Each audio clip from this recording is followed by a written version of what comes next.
Hey guys, tonight we begin with a question that's often forgotten amid the chaos of tanks, trenches, and total war. What did World War II soldiers actually eat?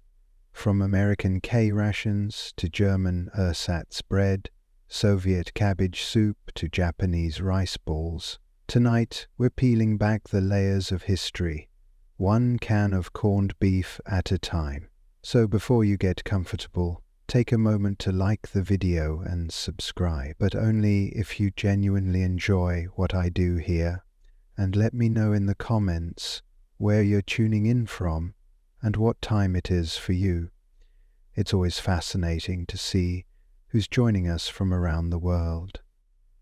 Now, dim the lights, maybe turn on a fan for that soft background hum, and let's ease into tonight's journey together. Before a single shot was fired, before tanks rumbled across Europe or planes screamed overhead, every army faced one universal, unglamorous challenge: feeding its soldiers without killing them in the process. Let's be honest, when we think of World War II, we imagine battles, bravery, and black and white newsreels. Rarely do we stop to ask the really gritty questions like, did that guy storming Normandy have breakfast? And if so, what on earth was it? Spoiler, it wasn't pancakes. Feeding millions of men across continents wasn't just a culinary experiment. It was a logistical nightmare with a side of dysentery. Rations had to be portable, non-perishable, cheap, and preferably not make you cry after eating them. Flavor was a distant fifth priority, somewhere between won't explode if dropped and doesn't attract rats. Different nations approached the problem in different ways. The Americans tried to science their way to sustenance, producing little boxes of optimism called K-Rations. The Germans early in the war sent troops out with hearty meat and rye, then eventually replaced it all with something resembling punishment in a can. The British clung to tea like it was holding the empire together. It probably was. The Soviets boiled cabbage like it was a sacred tradition. And the Japanese, well, they were expected to travel light and fight hard, sometimes on just rice balls and hope. Food wasn't just fuel, it was morale. A hot meal could lift spirits, a cold tin of greasy corned beef could crush them. Some soldiers developed fondness for their rations. Others swore they'd never eat a cracker again. Many dreamed not of glory or victory, but of butter, bread, and anything that didn't come wrapped in brown paper. And while generals debated strategy in war rooms, privates in foxholes were bartering chocolate for cigarettes, and praying the guy next to them didn't snore through mess call. So tonight, we're not talking about battles won or borders redrawn. We're talking about spam, crackers, powdered eggs, and the real war between soldiers and the strange, suspicious contents of their ration tins. Because if there's one universal truth about war, it's that everyone has to eat, even if the food fights back. Alright, you're a US soldier in World War II. You've marched 10 miles, been shot at 6 times, and haven't seen a flush toilet in weeks. Your stomach is making sounds that could qualify as artillery. What do you get? The K-Ration. A compact, calorie-packed cardboard miracle designed by people who clearly hadn't eaten one themselves. Let's break it down. The K-Ration came in 3 boxes: breakfast, lunch, and dinner. They were about the size of a small brick, and sometimes felt like one. Each box contained just enough food to technically qualify as nutrition, while emotionally preparing you for combat via culinary disappointment. Breakfast kicked off strong. A can of ham and eggs, which was neither hammy nor eggy. The texture? Think Spam meets drywall, Toss in rock-hard crackers, instant coffee, powdered lemonade. Why? A couple of sticks of gum, 4 cigarettes, because nothing says balanced breakfast like a Marlboro. And best of all, 1 single sheet of toilet paper. Just one. Make it count. Lunch was not better. You might get cheese spread with more chemicals than cheese, another stack of jaw-shattering biscuits, and a chocolate bar so dense it could double as tank armor. No spoon?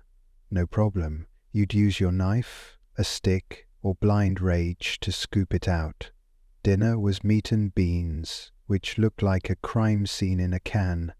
With it, more crackers, more gum, and sometimes, if you prayed hard, a tiny fruit bar, which tasted like someone whispered the word apple over a piece of wood. Despite their taste, K-Rations were nutritional marvels, roughly 3,000 calories a day, packed with protein, fat, sugar, and just enough flavor to ensure you didn't accidentally enjoy it.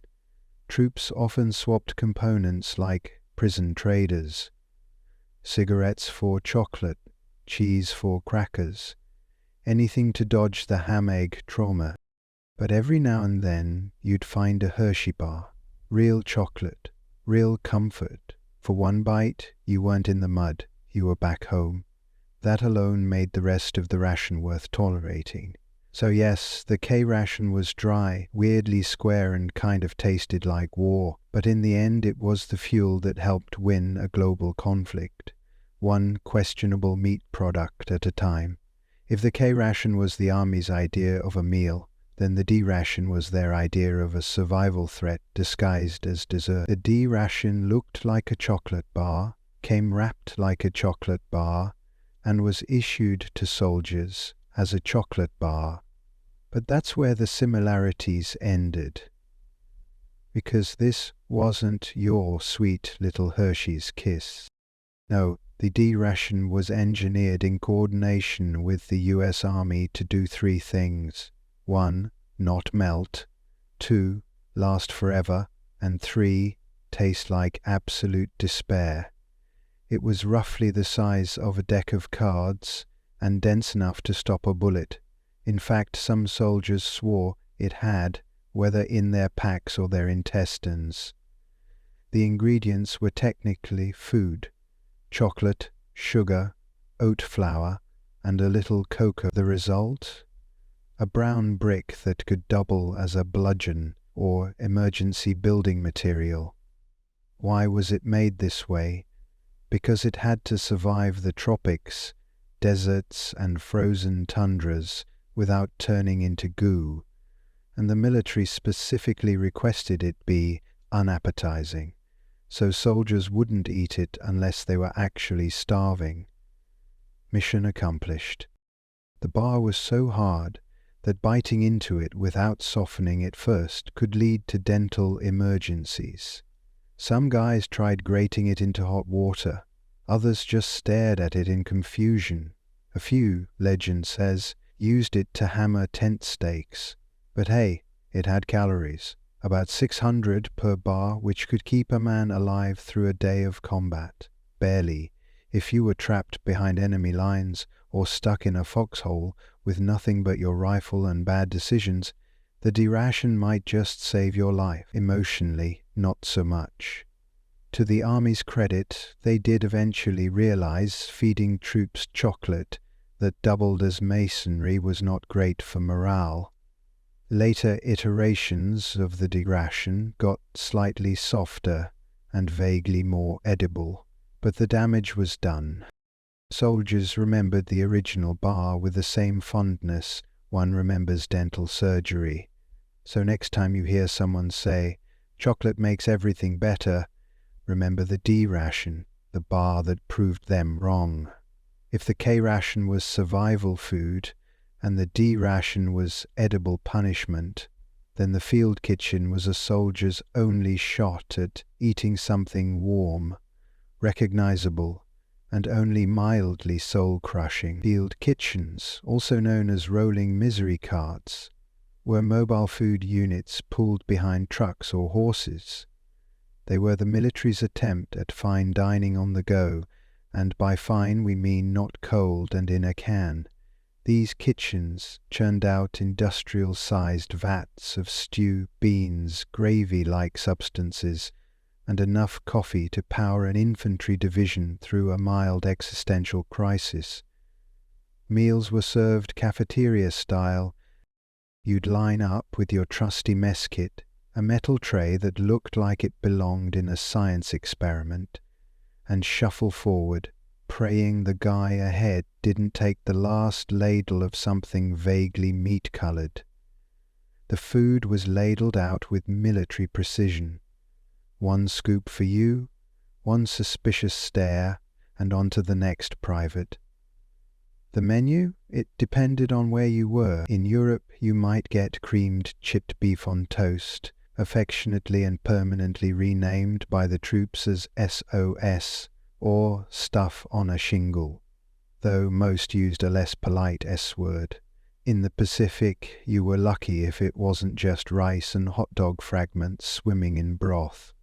Coffee, though, was sacred. It was strong, bitter, and brewed in quantities large enough to reanimate the dead. Soldiers drank it hot, cold, black, or with powdered milk, as long as it kept them awake and angry. The best part of the field kitchen experience? The smell. It meant food was coming. The worst part? Everything else. Your food was served outdoors, often in rain, snow, or the kind of mud that had its own ecosystem. You sat on rocks, helmets, or the ground. Just you, your friends, and a tin of beans that might be older than your commanding officer. Still, when it was hot and vaguely chewable, field kitchen food felt like heaven. It wasn't glamorous, but in a world of chaos, bullets, and K-Rations, it was the closest thing to comfort food. At the start of World War II, German soldiers marched into battle with swagger, clean uniforms, and something shockingly rare in wartime logistics, actual food that resembled real meals. The early war Wehrmacht ration was downright luxurious compared to what most other armies were choking down. A standard soldier's pack included rye bread, sausages, butter, cheese, canned meats, marmalade and coffee, well, Ersatz coffee, which we'll discuss later with the disgust it deserves. Each soldier was expected to carry his own food for a couple of days. A noble idea, until you realized how much weight that was once you added rifles, ammunition, grenades, and frostbite.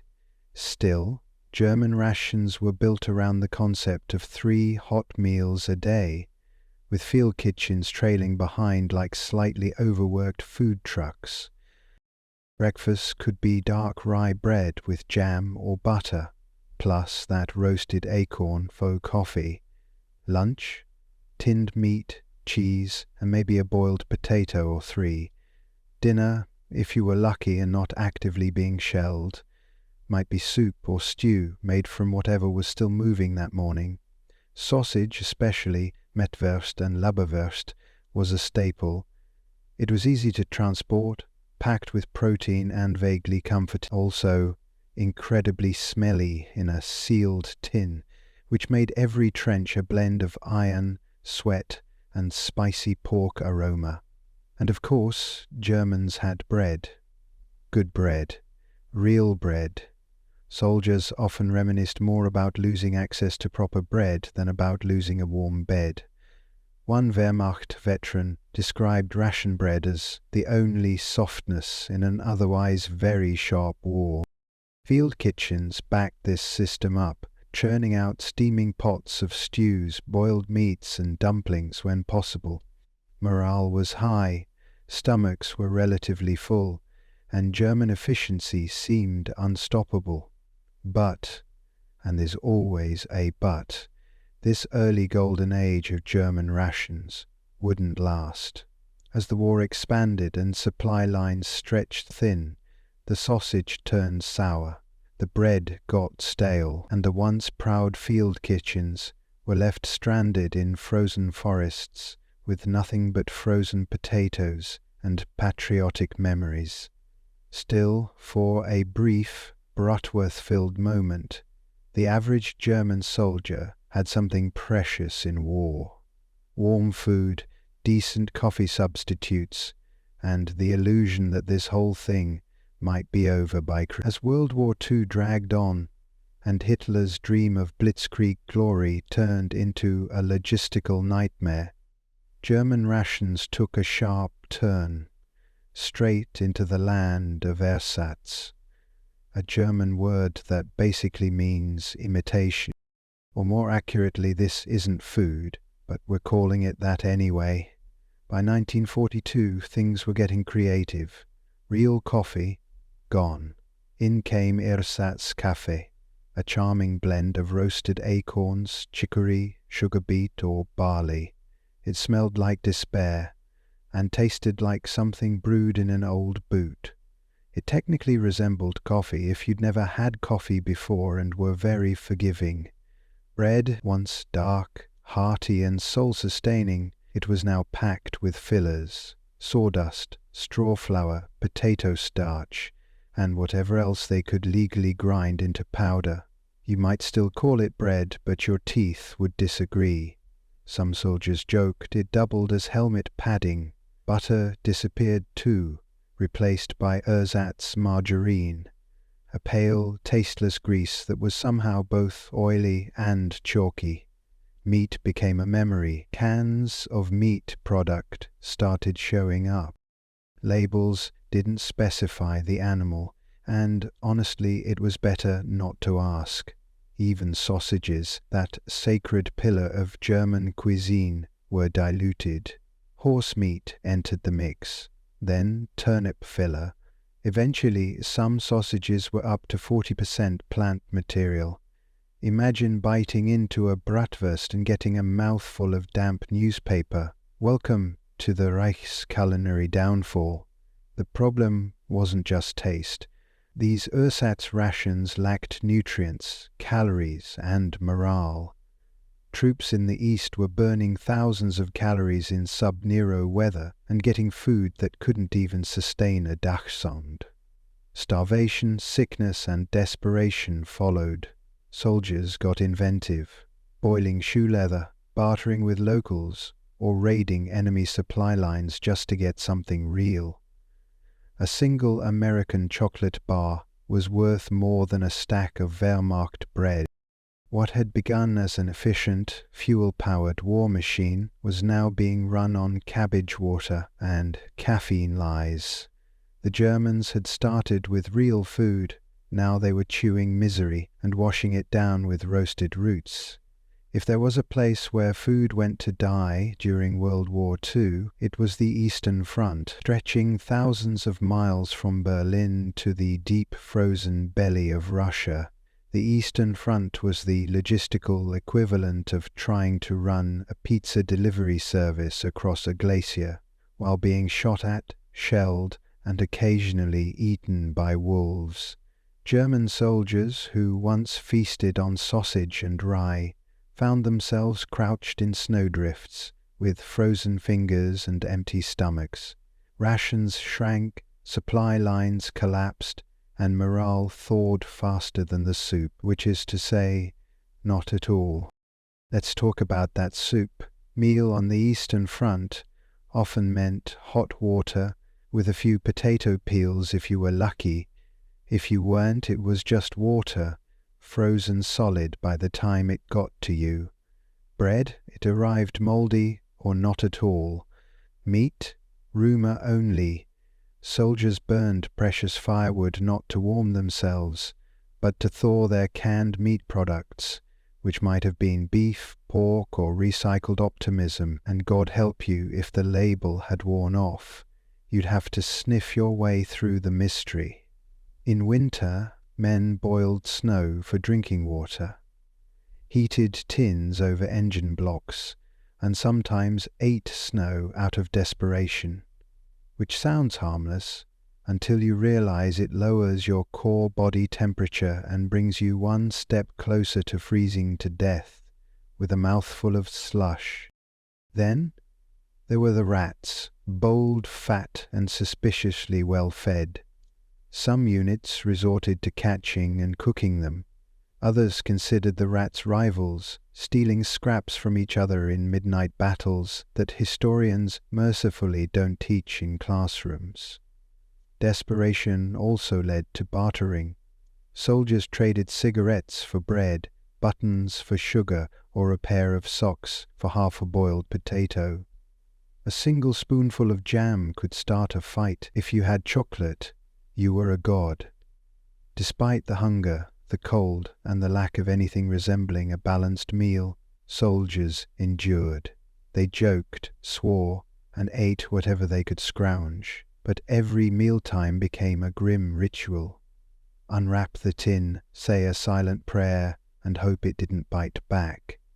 On the Eastern Front, food wasn't just scarce.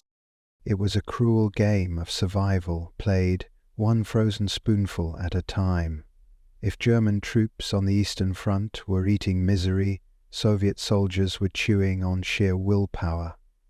The Red Army's approach to nutrition was simple. If it filled a stomach and didn't kill you immediately, it was dinner. The official rations: black bread, cabbage soup, buckwheat porridge, kasha, a few boiled potatoes, maybe dried fish, and the ever-reliable unsweetened tea. In winter, that tea was usually melted snow with a twig in it. Meat was listed on paper, yes, in reality, rare as a warm bath in Stalingrad. When meat did arrive, it was often salted to the point that chewing it was more of a jaw exercise than a meal. Still, it was considered a luxury. Soldiers licked the fat off old meat tins just to savour the memory. And then there was the bread, a staple of every Soviet meal. It was coarse, black, and made from whatever grain was still legal to eat. It was also strictly rationed. A typical serving could fit in your palm and be gone in 2 bites if you didn't try to save it by licking it slowly like a sad war lollipop. Cabbage was the hero of Soviet cuisine. Soup, stew, stuffed, shredded or fermented. If there was a pot, there was cabbage in it. So much cabbage, in fact, that some Soviet soldiers joked they smelled it in their sleep and dreamed of becoming turnips just to escape the cycle. Still hungry? Good. Now you understand the Soviet wartime diet. Soldiers routinely went into combat underfed and overexerted. Rations were supposed to be delivered daily, but in war-torn zones that became when possible, which often meant never. So they improvised. Foraging became a way of life. Soldiers dug up frozen potatoes from abandoned farms, shot wild animals when they could, and bartered cigarettes or spare boots for a boiled egg. Occasionally they even traded with German POWs. Food for silence, the miracle. They endured, malnourished, exhausted, but relentless. Soviet troops pressed forward on fumes and boiled cabbage, proving that sometimes what feeds a soldier isn't calories, it's pure cabbage-fueled stubbornness. When official rations ran dry, which was often, Soviet soldiers didn't starve quietly. They adapted loudly, with creativity, desperation, and occasionally the culinary sensibilities of a raccoon. Red Army troops turned battlefield improvisation into an extreme sport. Let's say you're a soldier outside Leningrad. You haven't seen a delivery truck in a week. Your cabbage soup is now just water with a floating leaf. And your last piece of black bread has grown a beard. What do? Option 1. Forage. Soldiers scoured the countryside for anything remotely edible. Berries, tree bark, boiled grass, dandelions, even flower bulbs. One particularly resourceful unit figured out how to roast shoe leather. Not because it tasted good, it didn't, but because it was technically organic. Option 2. Barter, a spare pair of socks might earn you a potato, a broken watch maybe a spoonful of lard. Tobacco was currency, soap was gold. And if you had a tin of meat, you could get someone to write a letter home and clean your rifle. Option 3, theft, or as they called it, unauthorized logistics. Soviet soldiers occasionally raided abandoned German outposts just for food. One Red Army veteran recalled the sheer euphoria of finding a box of Wehrmacht sausages. The first time, I cried and salivated at the same time. Field kitchens, when functional, were masters of mystery cooking. Cooks tossed in whatever they had: beets, onions, mystery meat, pickled vegetables from 1913. The resulting soup was red, hot, and suspiciously chewy, but it kept you going, mostly, and yet morale didn't collapse. Why? Because Soviet culture glorified suffering as proof of strength. Soldiers turned deprivation into a badge of honor. They told jokes about their rations. They sang songs about dried fish. They gave names to their tin cups, which was either camaraderie or a mild fever dream. In the Red Army, mealtime wasn't about flavor, it was about survival theater. Every bowl of borscht, every crumb of bread was a statement. We're still here. If World War II were judged solely by culinary performance, the British Army might have been forced to surrender to its own menu. British soldiers didn't eat, they endured. Their rations were a war within the war, a daily ritual of unseasoned punishment, washed down with eternal optimism and as much tea as humanly possible. Let's start with the sacred trinity: tea, hardtack biscuits, and bully beef. Tea was everything. More than a drink, it was morale in liquid form. Soldiers brewed it in tin mugs, mess tins, helmets, anything that held heat and didn't leak too much. Sometimes there was no milk, no sugar, no dignity, just hot brown water and hope that it got them through. Hardtack biscuits were designed to outlive the soldier, dense, chalky, and almost completely tasteless. They had the structural integrity of roofing tiles. They doubled as plates, coasters, or makeshift armor in a pinch. Many troops claimed their dental issues weren't from combat, but from trying to bite these biscuits. Then came bully beef, aka tinned corned beef. It had the visual appeal of canned cat food and the consistency of congealed regret. It was salty, oily, and could be eaten hot, cold, or with the appropriate level of emotional numbness. You sliced it, fried it, diced it, or just stared at it until your appetite left the tent. Also included in the standard ration, powdered eggs, which somehow tasted nothing like eggs, tin jam, which could glue your jaw shut, and a smattering of oatmeal, chocolate, and dried fruits, all of which arrived in tins that took a crowbar and a prayer to open. The British Army didn't pretend its food was good, it pretended it was sufficient, and in fairness, it kept soldiers alive, barely. Field kitchens could sometimes provide stews, stewed prunes, and the occasional surprise, a real egg, a slice of bread, or something not immediately depressing. But no matter the food, there was always tea. Shells could fall, trucks could explode, but if there was hot water, there was a brew. And in that mug, steaming in a muddy trench, was Britain's greatest ration of all: stubbornness in a cup. By mid-war, British soldiers weren't just fighting the Axis, they were fighting ration fatigue, an invisible enemy that came disguised as another tin of corned beef. The British military supply system was held together with string, hope, and a suspicious number of forms in triplicate. Fighting across multiple continents, from North Africa to Italy to the jungles of Burma, meant rations got weirder the farther you were from London, and colder, and often squishier. A ration in Cairo might arrive slightly warm and edible, a ration in the Burmese jungle It might arrive mouldy, half-eaten by ants, and 2 weeks late. And still, soldiers saluted it, heated it, and ate it, because that's what British resilience looked like. Chewing quietly through despair, water was always boiled, not just to kill bacteria, but because boiling meant tea. Tea was sacred. Men would risk sniper fire to retrieve a kettle. A warm cup could make the difference between a breakdown and a moment of British dignity in the mud. When supplies were tight, and they often were, soldiers got creative. They rehydrated powdered milk into tea whitener, spread jam on hardtack with bayonets, and seasoned meat with sarcasm. One soldier reportedly made a stew out of bully beef, raisins, and crushed vitamin tablets. The result?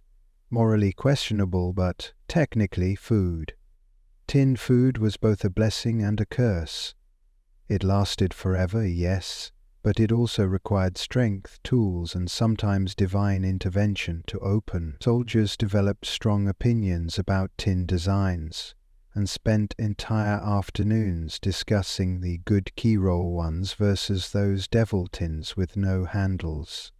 When something fresh did show up, an egg, a loaf of bread, an actual vegetable, it was cause for celebration or suspicion. One soldier, upon receiving a fresh tomato, stared at it for an hour before deciding to keep it as a pet. Despite the rationing, the blandness, and the biscuit-induced jaw pain, British troops remained stoic. They grumbled with dignity, made jokes about their own digestion, and, above all, kept calm and carried on, preferably with tea. If the American soldier had rations, the German had organization, and the Brit had tea. The Japanese soldier had rice and a terrifying capacity for suffering. The Imperial Japanese Army was built on endurance. Soldiers were taught that self-denial was noble, and that hunger was part of their duty, which was convenient because most of them were perpetually starving. The standard Japanese field ration wasn't so much a meal as it was a polite suggestion. A typical pack contained white rice, barley, dried fish, pickled plums, umeboshi, soy sauce concentrate, and maybe a few hard candies. It was compact, culturally familiar, and, in the field, utterly insufficient. At first, troops set out with multi-day rations wrapped in wax paper or stored in bento-style metal tins.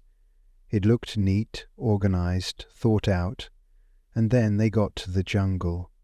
In places like New Guinea, Burma, and Guadalcanal, the humidity turned rice into mouldy goo. Rats ate through supplies, and fish went bad faster than your hopes of victory. To make matters worse, Japan's military logistics were, generously speaking, a disaster. Supply lines were stretched, bombed, blocked, or forgot to exist altogether. Many units went days, even weeks, with barely a handful of rice to split between them. Soldiers foraged, raided villages, or ate jungle plants whose nutritional value ranged from slightly helpful to hallucinate then collapse. In more desperate cases, they hunted lizards, insects, or even rats. One soldier claimed they made a soup out of boiled grass and boot leather to keep the stomach from shouting. To their credit, or perhaps horror, Japanese troops rarely complained. They believed hardship was honorable, starving, glorious, barefoot, inspirational, rice infested with weevils. Added protein, there was, occasionally, miso paste or powdered green tea. These were prized and hoarded like wartime treasure. A teaspoon of tea could lift spirits. A pinch of salt could bring someone to tears. But overall, calories were low, suffering was high, and morale often came from sheer cultural discipline rather than what passed for a meal. The Japanese soldier wasn't just underfed. He was trained to be okay with it, and somehow Many of them kept fighting, not because of what was in their bellies, but because of what was in their minds. The jungles of the Pacific looked lush and green in the distance, like a tropical paradise, assuming you ignored the disease, the leeches, and the smell of slow death. But for soldiers on both sides, especially the Japanese, the jungle wasn't a source of food. It was a leafy green death trap with humidity and attitude. Supply lines in the Pacific were notoriously unstable. Tropical storms, naval blockades, enemy ambushes, all conspired to make every delivery of rice, beans, or saltfish an act of divine luck. And when the food didn't come, the jungle was not your friend. Many Japanese units found themselves cut off from resupply for weeks. Soldiers had to rely on the land, which would have been fine if the land had any idea what they were doing. Unfortunately, the jungle was filled with plants that looked edible but weren't, animals that were edible but too fast, and insects that were not only inedible but actively aggressive. Rations spoiled in hours, canned goods rusted shut, rice grew mold faster than you could light a fire. One soldier in Guadalcanal wrote, "Everything here is wet. Even my appetite is damp. What did they eat? When lucky, boiled roots, wild fruit, frogs or jungle fowl, if they could catch it. When unlucky, tree bark, shoe leather, rotting palm stems, or water, flavored with desperation."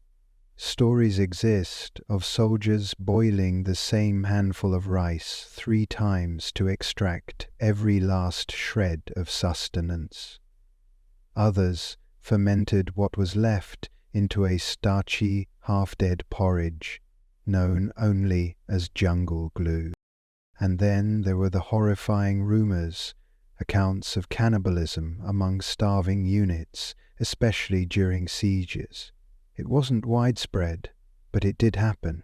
Men driven to the edge by war, isolation, and the shrieking emptiness of their stomachs, if anything can strip away the romanticism of the Pacific theater. It's that grim little footnote. Disease followed closely behind starvation. Malaria, dysentery, dengue fever, all worsened by malnutrition. Soldiers dropped not from bullets, but from hunger and infection, slowly and invisibly. The jungle didn't care who you fought for. It didn't feed you. It didn't shelter you. It just waited for you to get tired, and then it ate you. War may destroy cities, but it also unlocks the culinary creativity of very hungry, very desperate people with bayonets and a single can of Spam. Across every front, soldiers didn't just eat rations, they negotiated with them. They bartered, swapped, stretched, crushed, cried, and sometimes worshipped the better parts. Food was fuel, but it was also a form of entertainment, and occasionally a mad science experiment. In American foxholes, GIs turned K-Ration crackers into improvised pancakes, mixing them with powdered eggs and coffee creamer, then frying the result over a small fire. The final product tasted like despair, but warm despair, which was at least comforting. Canned cheese melted into an oily paste over hot beans to create trench fondue. Spam sliced, pan-fried, and stacked between biscuits to make the world's saddest sandwich. Even chewing gum found new uses, sealing leaky canteens or bribing a guy with an extra cigarette. British soldiers, armed with their indestructible hardtack and mystical jars of jam, made jam, but butty sandwiches by smashing 2 biscuits together with jam until their teeth gave up. One squad in North Africa famously mixed bully beef with dried fruit and called it Desert Delight. Another named their nightly stew Stuff, because no one could identify what was in it anymore, including the cook. On the Eastern Front, Soviet soldiers used empty shell casings as soup pots, boiled cabbage in helmets, and roasted anything with legs, including once a stolen German sausage that required 3 men to defend it.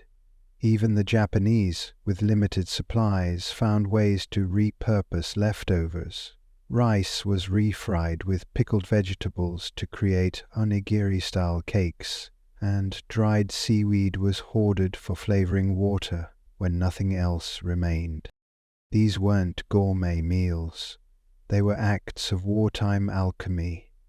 Field improvisation turned boredom into morale, turned not enough into this'll do, and made a lot of food slightly less terrifying. Because when you're stuck in a trench, jungle, or ruined farmhouse, your mess kit becomes your kitchen, your bayonet becomes a spatula, and your meal a miracle that you survived long enough to eat it, long after the guns fell silent, long after uniforms were packed away and medals boxed in drawers. One thing stayed with veterans of World War II: the food. Or more precisely, the memory of the food. For many soldiers, rations were more than just sustenance. They were the backdrop to trauma, camaraderie, grief, boredom, and hope. A bite of bully beef could conjure a foxhole in France. A whiff of cabbage soup brought back the frozen trenches outside Stalingrad. A can of Spam wasn't just meat, it was a moment in time. Some remembered their meals with dark humor. American vets would joke about choking down a D-Ration like it owed them money. British troops swapped stories of trying to trade hardtack biscuits with locals, only to be laughed at. One Soviet veteran claimed he couldn't eat bread for years after the war, not because he hated it, but because it felt like sacred ground. Food marked the boundaries of war. A fresh apple meant you were near a farm, and maybe peace. A hot stew from a field kitchen meant you weren't dying that day. Even bad coffee meant someone cared enough to boil water. Then there were the care packages, those precious, morale-boosting gifts from home.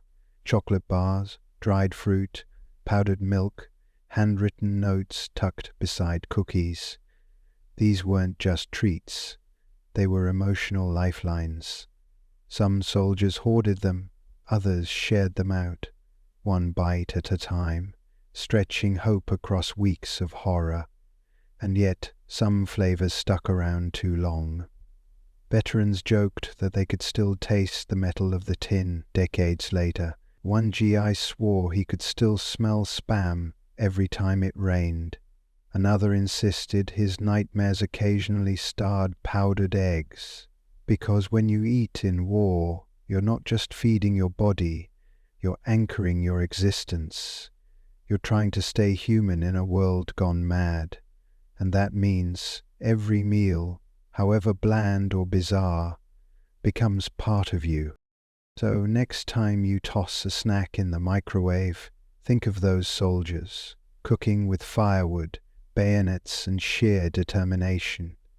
For them, every bite was survival, and the taste, it never really left. The ink was barely dry on the US Constitution when the young republic found itself brewing its first major crisis, one that came not from foreign invaders or political factions, but from something far more potent: whiskey. In the early 1790s, America was broke. The Revolutionary War had left the nation buried in debt, and the new federal government, led by President George Washington and Treasury Secretary Alexander Hamilton, needed a plan. Ever the fiscal mastermind proposed an excise tax on domestically produced distilled spirits, whiskey being the most common.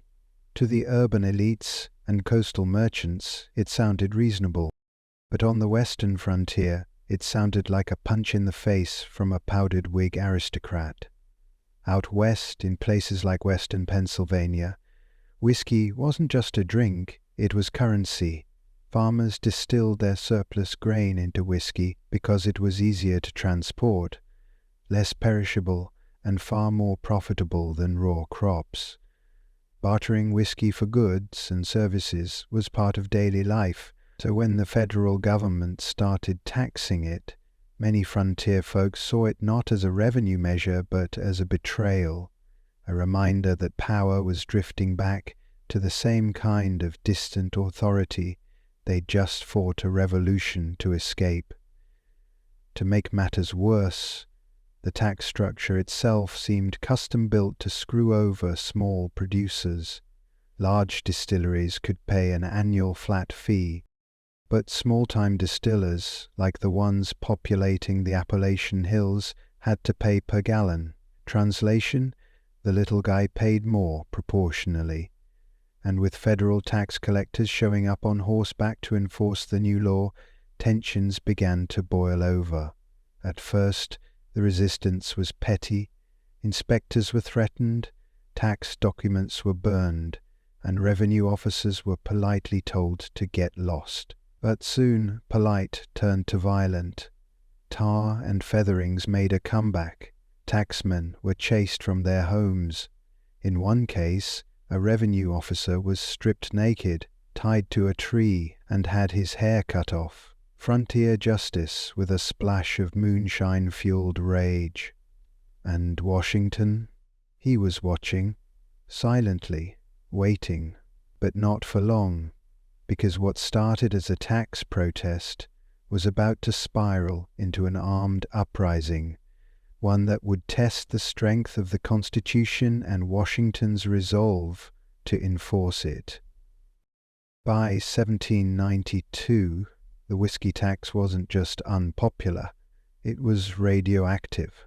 In the backwoods communities of Pennsylvania, Kentucky, and Virginia, opposition was mutating from scattered grumblings into coordinated defiance. Tax collectors were becoming familiar with two sounds, the clink of broken windows and the snap of gunfire overhead.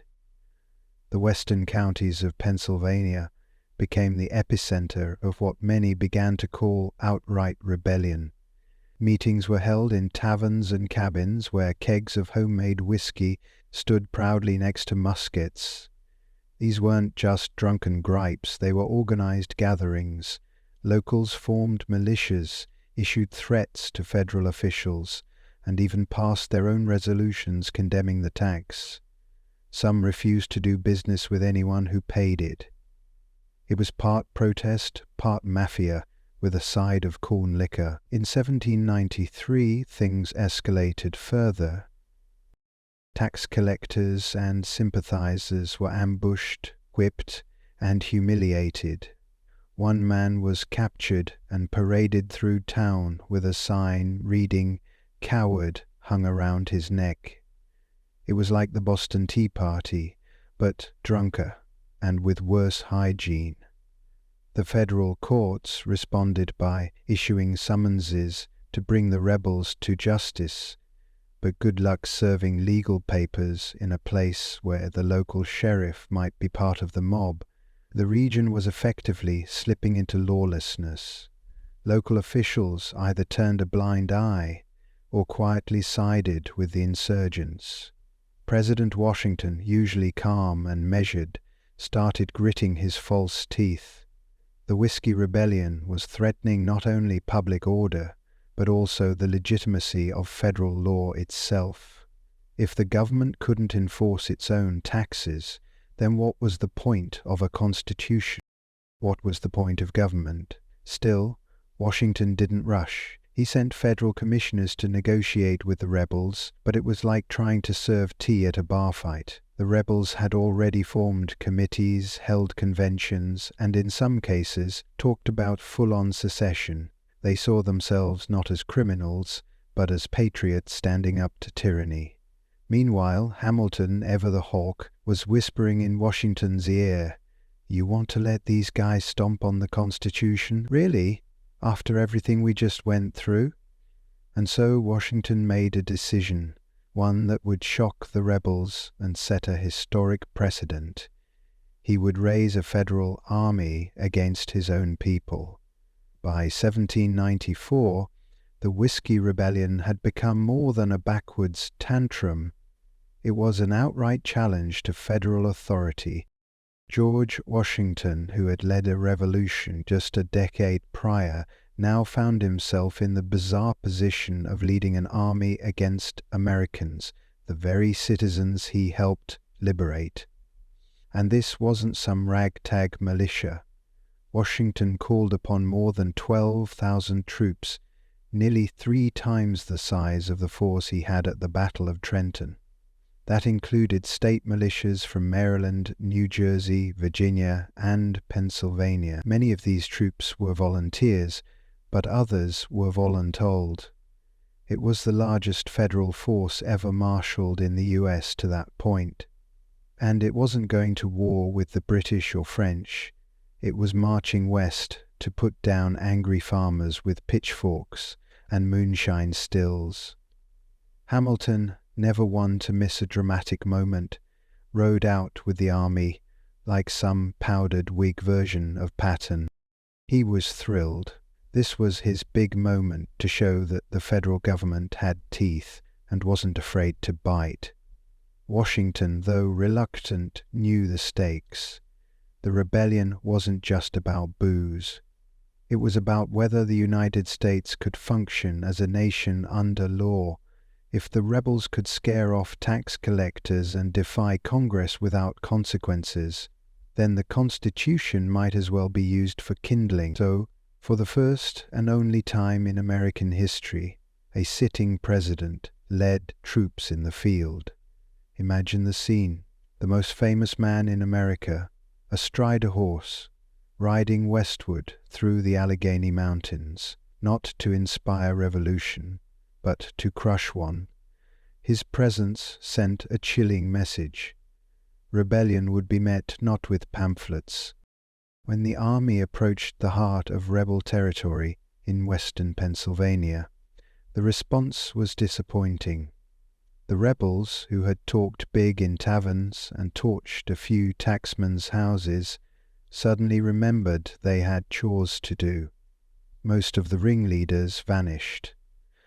Others fled into the woods or took the I don't know nothing about nothing defense. There would be no great battle, no climactic showdown. The army had marched hundreds of miles to confront a rebellion that fizzled like flat cider. But Washington's message was loud and clear. The federal government was no joke. With the rebellion smothered before a single shot was fired in return, the soldiers turned around and headed home. And so did George Washington.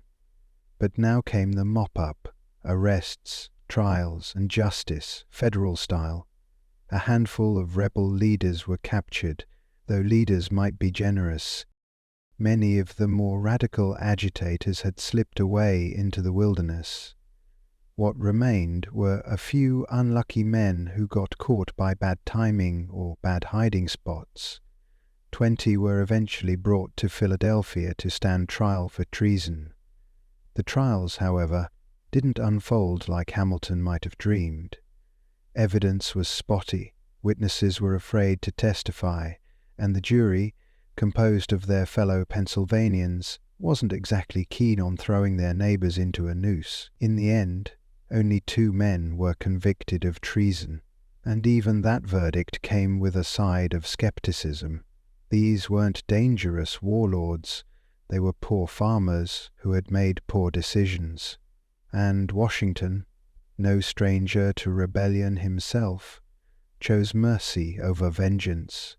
In a move that stunned some and reassured others, he pardoned both men. His message? Yes, the government would enforce the law, but it would not become a tyrant in the process. This act of clemency turned out to be as important as the show of force itself. Washington had demonstrated strength, but he also showed restraint. The federal government wasn't going to crush people under its heel like a monarchy might have.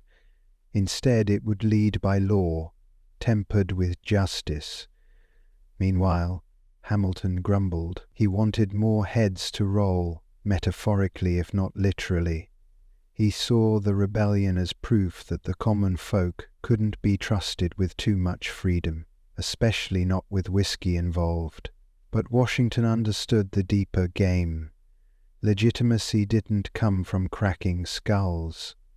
It came from showing that the new republic could balance authority with compassion.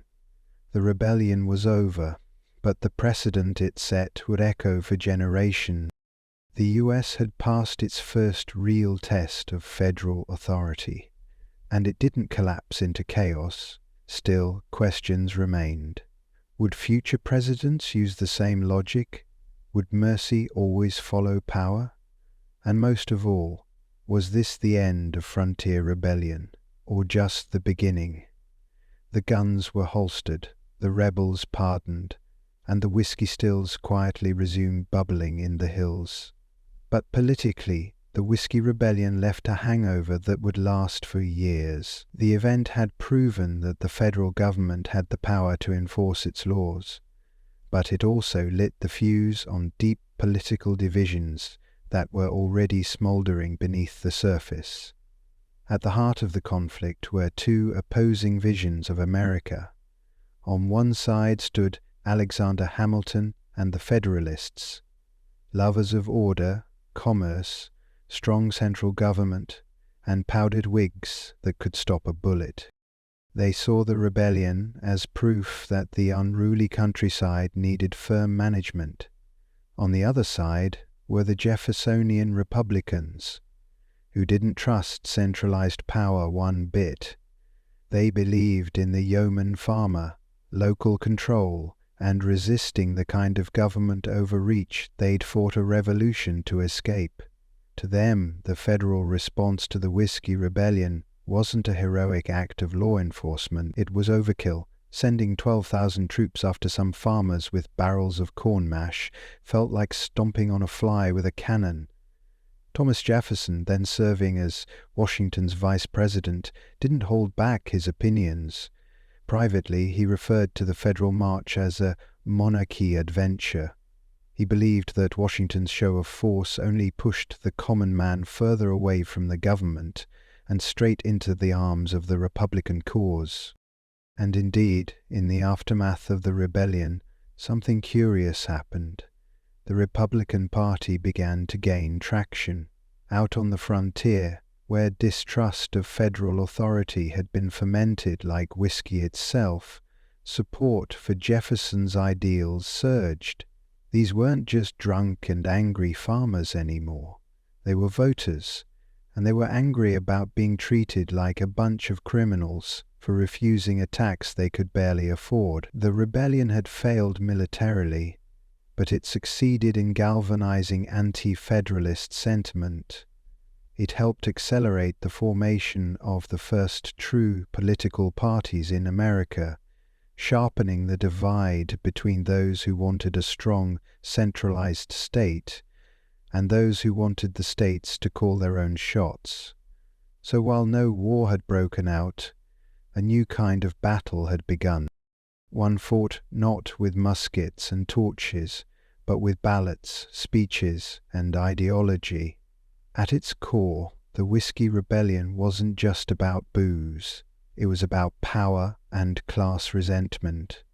To the small farmers of western Pennsylvania and beyond, the whiskey tax was more than an annoying expense.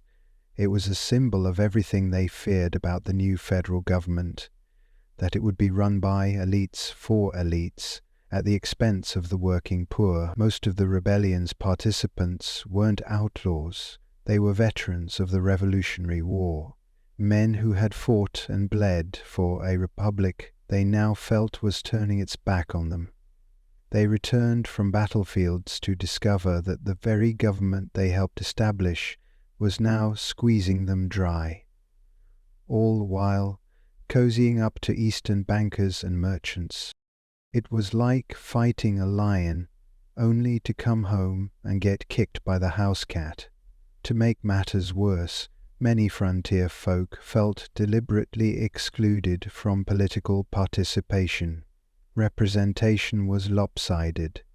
Their voices were drowned out by wealthier urban politicians who had no idea what life was like west of the Appalachians. Add to that attacks that disproportionately punished small producers, and the whole thing smelled less like economic policy and more like class warfare, with the stink of whiskey. There was also the matter of how the law was enforced. Wealthier distillers could afford lawyers, paperwork, and the annual flat fee. The poor guy with 1 still and 6 barrels of mash, he got a federal marshal and a potential prison sentence. The optics were terrible, and the anger was real. In this way, the rebellion was an early warning sign. Class tension wasn't going to disappear just because America had a constitution. If anything, the struggle between wealthy power centers and rural working communities was baked into the cake. The Whiskey Rebellion was just the first slice. Interestingly, some of the most radical rebels even adopted the language of the French Revolution, which was happening around the same time. They spoke of liberty, tyranny, and the rights of man. To Washington and Hamilton, that kind of rhetoric was terrifying. The last thing they wanted was a Paris-style bloodbath spilling into the Ohio Valley. But to the whiskey rebels, those words weren't dangerous. They were a promise, one they felt had already been broken. George Washington's decision to personally lead troops into western Pennsylvania was as bold as it was. At the time, many Americans saw the presidency as a somewhat distant, almost ceremonial role, a sort of executive moderator for a government still figuring itself out. But with this march, Washington shattered that image. He was no passive figurehead. He was an active enforcer of federal power. For Washington, the Whiskey Rebellion was a test, not just of law and order, but of the very legitimacy of the federal system. He had helped design the Constitution, and now he was putting it to work. If he failed, if he allowed violence and intimidation to override legislation, the whole project might unravel. 13 separate states could quickly decide they were better off going their own way. The rebellion in that light wasn't just a backwards tantrum. It was the canary in the Democratic coal mine. Washington's personal involvement added enormous weight. His reputation was nearly mythical. He was the father of his country, a man revered by veterans, respected by citizens, and feared by enemies. When word spread that Washington himself was riding west, many rebels melted into the landscape. Some couldn't believe it. Washington was the hero of liberty. Now he was marching on citizens over whiskey. But the gamble paid off. Washington didn't need to fire a single shot to win.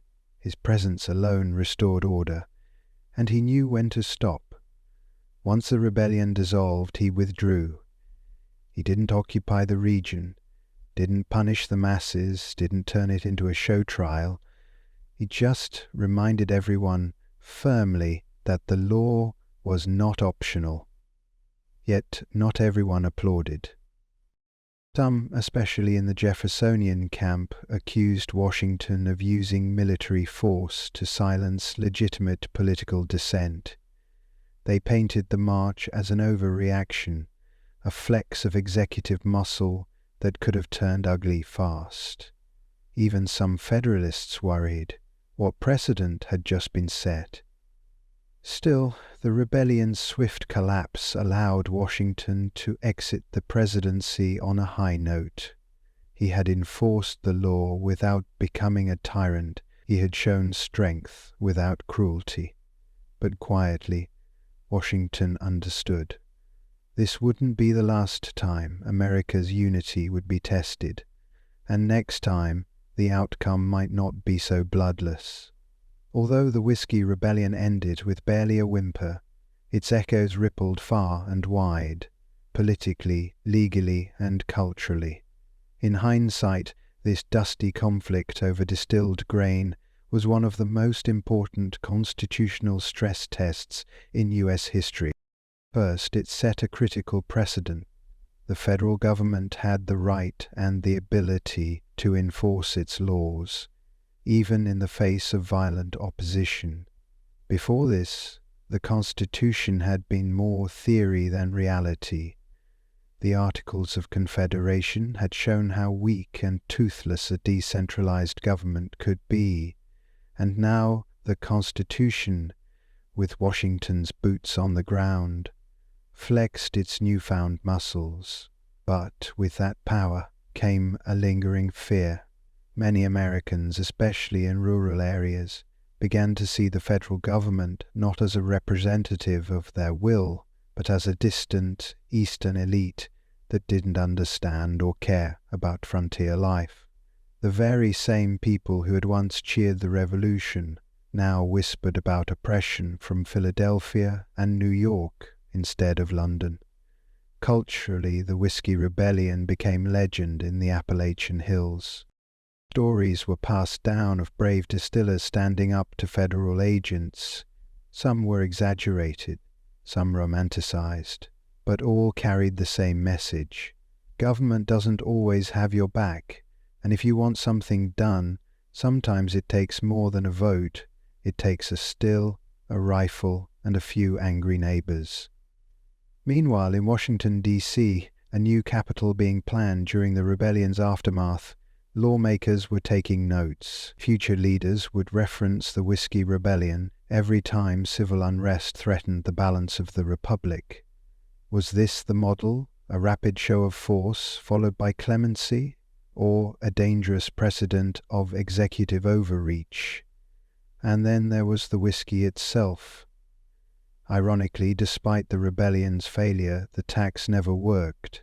It was expensive to enforce, widely evaded, and politically poisonous. By the early 1800s, under Jefferson's presidency, it was quietly repealed. The rebels lost the battle, but in some twisted way they'd won the war of public opinion. The frontier didn't forget, neither did the government, and future presidents would face their own rebellions, both large and small, with the ghost of 1794 riding just behind them, reminding them that order is fragile, and that the Republic is always one barrel away from boiling over. The Whiskey Rebellion may seem like a curious footnote today, a quirky chapter in the early American story, but its legacy remains surprisingly alive, swirling like vapor, offers still influencing everything from presidential power to rural resistance. For one, it showed the American people that the Constitution wasn't just parchment and promises, it had muscle. This was the first time the federal government enforced a domestic law with troops, and the fact that it did so under the personal leadership of George Washington gave it historical gravity. Every president since has inherited that precedent. Even recent presidents deploying the National Guard during domestic unrest all trace a faint line back to 1794, and a president on horseback. The rebellion also injected lasting skepticism into the heart of American politics. Frontier distrust of centralized government became a core part of U.S. political identity. It didn't matter that the rebellion failed. It proved to millions that distant elites could and would flex their power when it suited them. That spirit of rural defiance, you can still hear it in anti-tax protests, states' rights arguments, and the deep American love of local control. In short, the rebellion planted seeds of resistance that never quite died out. They just fermented. Whiskey itself, believe it or not, also reaped a strange legacy. Far from being demonized, it became a symbol of independence and grit. The very substance that sparked a rebellion is now toasted in bars as a proud American tradition. In fact, the American whiskey industry, especially bourbon and rye, wears its rebellious roots like a badge of honor. You'll find distilleries named after rebellion leaders, bottles designed to evoke frontier spirit, and slogans that practically dare the IRS to come knocking again. And finally, the event taught a young country something fundamental. How it responds to dissent says everything about its identity. Washington chose both force and forgiveness. That balance, power tempered by principle, became a cornerstone of the American ideal. Not always followed, of course, but always referenced. So next time you raise a glass of bourbon or rye, remember, it's not just liquor in that bottle. It's a story of power, protest, and a young republic figuring out what kind of country it was going to be. Cheers to the rebellion that helped define a nation. Around 1754 BCE, King Hammurabi of Babylon etched his now famous code into a massive basalt stele, a towering legal monolith meant to awe subjects and assert divine justice. It's one of the earliest known attempts to formalize laws in human history, but buried within its 282 articles lies something just as ancient as law itself, the regulation of women. In Hammurabi's Babylon, a woman wasn't just a person, she was a role: daughter, wife, widow, mother. Each of those roles came with a legal definition, a social expectation, and if things went sideways, a punishment. For example, take marriage. Women could be married off by their fathers, essentially transferred from one household to another. Once married, a woman was expected to be faithful. If she was accused of adultery, both she and her alleged lover could be bound and thrown into a river. That's not metaphor, text, literally what the text prescribes. However, if her husband decided to spare her life, the court often agreed. Romantic in a grim sort of way. Meanwhile, if a man cheated on his wife, Hammurabi didn't seem all that concerned. Male infidelity wasn't exactly headline news in Mesopotamia. The imbalance was stark. Female honor was family honor, while male honor was more flexible. But not all the laws were oppressive. Some provisions offered women surprising protections, especially widows. A widow had the right to remain in her late husband's house and manage his property until her sons came of age. If there were no sons, she could even inherit directly.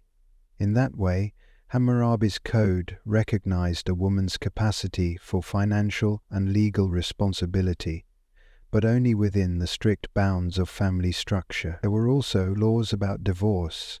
A woman could leave her husband if he was cruel or neglectful, but proving it was no small task. If her claims couldn't be verified, she could be branded a liar and punished severely. Justice wasn't blind, it just squinted harder when the accused wore a veil. So, what did Hammurabi's code teach us about women in ancient Babylon? That they weren't invisible, far from it. They were named, categorized, judged, and occasionally protected, but always through the lens of control. Law gave them a place, but rarely the power to shape it. Travel a few hundred miles west from Babylon, and fast forward a few centuries, and you arrive in ancient Egypt. A civilization where the scales of justice were personified by Ma'at, the goddess of truth, balance, and cosmic order, and unlike many of their neighbors, the Egyptians had a surprisingly progressive view, at least on paper, when it came to women's legal rights. Egyptian women, whether rich or poor, had the legal right to own property, inherit land, sue and be sued, and even initiate divorce. These weren't just theoretical rights etched on tomb walls. They were practiced, particularly in urban centers like Thebes and Memphis. Women could enter contracts, serve as witnesses, and leave wills. A woman could run a business, lend money, or purchase slaves and livestock. In short, Egyptian law recognized women as legal individuals, not just extensions of their husbands.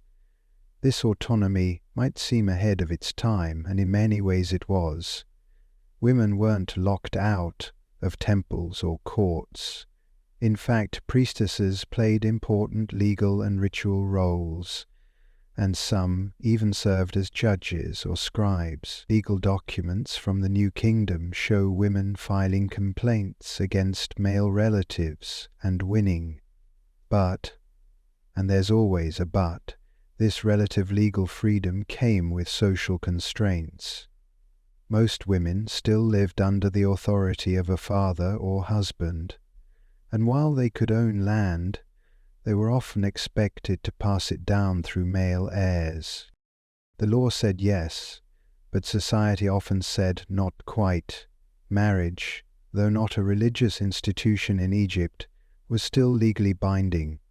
Husbands and wives could divorce for reasons as varied as infertility, infidelity, or even emotional incompatibility. Divorce didn't carry a social stigma, and children were usually cared for by the mother, who retained rights to her dowry and often received additional property. Punishment under the law was theoretically equal, but practically speaking, class and connections mattered far more than gender. A noblewoman could get away with things that would send a peasant woman straight to the crocodiles, literally. So, was ancient Egypt a feminist utopia? Not exactly. But compared to the rigid patriarchies of Mesopotamia or later Greece, it offered women something rare, the ability to participate in legal life as people, not just property. In a world ruled by gods and pharaohs, that was no small thing. In ancient India, the legal world of women was governed by dharma, the moral and social order at the heart of Hindu philosophy.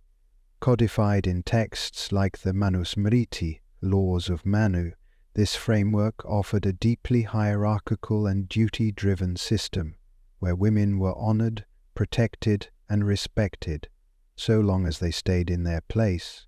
The Manusmriti, compiled sometime between 200 BCE and 200 CE, had a lot to say about women, much of it contradictory.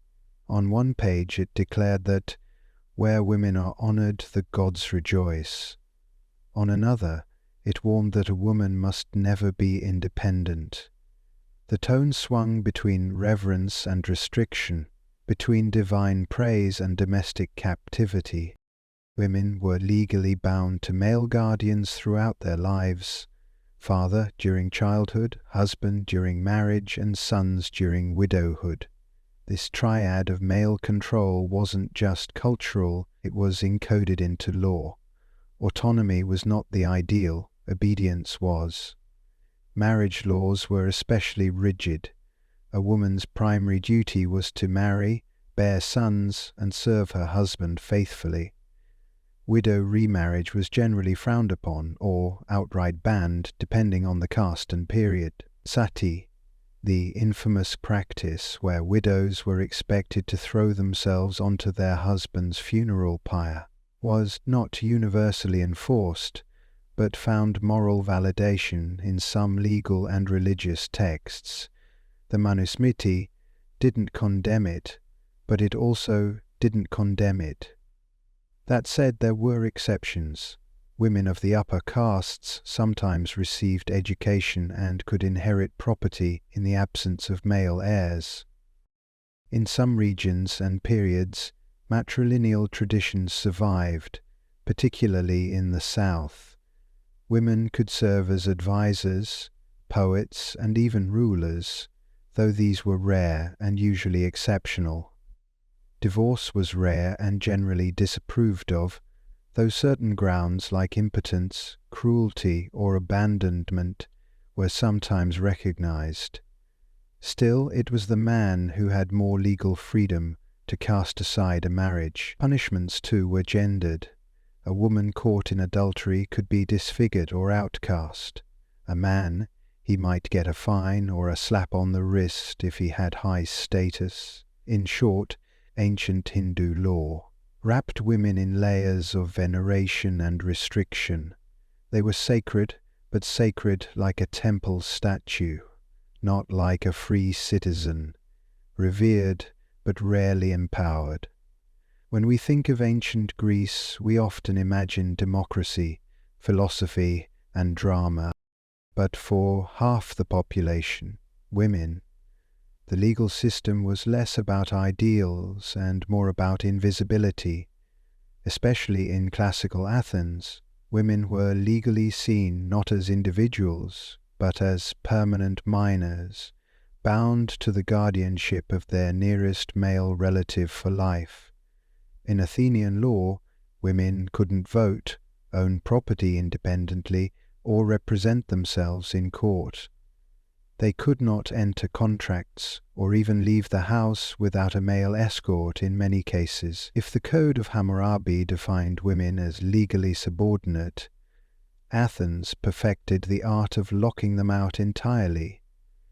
Marriage was more of a property transaction than a romantic union. A woman's Kyrios, usually her father or brother, arranged her marriage, and she moved into her husband's household as part of an exchange of dowries and land. Legally, she was transferred like livestock, a living, breathing asset passed between men, and yet, paradoxically, her fidelity was of enormous legal importance.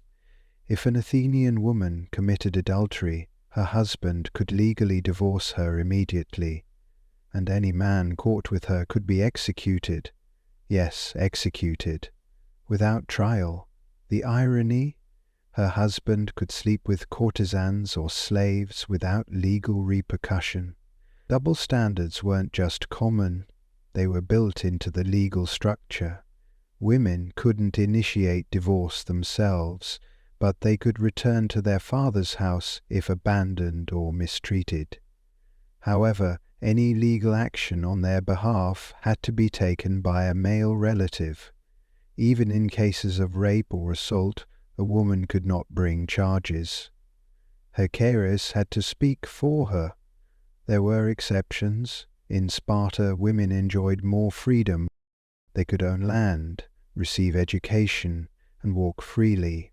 But Spartan women were the anomaly, not the rule. In most city-states, a respectable woman's name was supposed to be spoken as little as possible. The ideal woman was modest, silent, and invisible. And yet, in the shadows of Greek law, women endured. They raised generations, managed households, and in some rare cases, wielded influence from behind the veil of legality, but officially they weren't citizens. They were shadows in a system that prized logic and liberty for men only. In the world of ancient Rome, the law was a powerful instrument, and, like everything else Roman, it was deeply structured, hierarchical, and pragmatic. Roman women weren't equal citizens by any stretch, but compared to their Greek counterparts, they occupied a slightly more visible and legally complex space within society. At birth, a Roman woman fell under the patria potestas, or the absolute authority of her father. Upon marriage, that authority could either transfer to her husband, manus marriage, or remain with her natal family.